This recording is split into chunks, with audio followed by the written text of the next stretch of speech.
I wonder what the challenge is in really scaling the leadership of women in your space. I think sometimes the challenge is there are so many amazing individuals, programs, ideas, organizations to fund, and that prioritization is challenging. That is definitely real.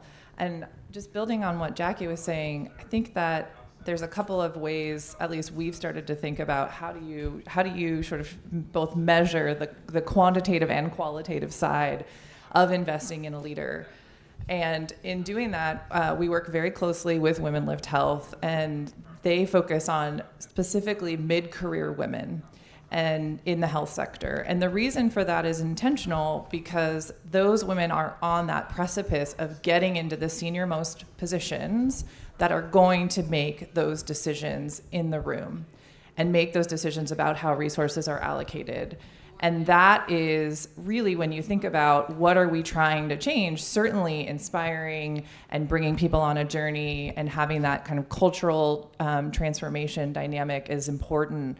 But then also, how are people spending their time, their money, and their talent, and how is that being prioritized? And so something that they do quite well, Women Lift does very well, is identifying both the sort of internal, how do I feel more confident and how do I feel more set in my purpose, but also I am now leading a larger team.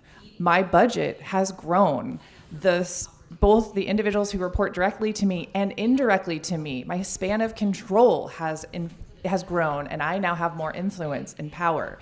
Those components are critical to building leadership that is representative of the entire population. And it's not lost on me that we're sitting in a room surrounded with pictures of all men who guaranteed had plenty of space to come together and talk and problem solve and determine how those resources were going to be spent. And that's what we need, is more spaces. And it doesn't need to be only women, but at least half the women are representative, because to Jaime's point, we are sitting in a scary place. If you have ever looked at the World Values Survey, we also track the Reykjavik Global Index. Perceptions of women in leadership is degrading, and especially those perceptions of youth, which is very scary.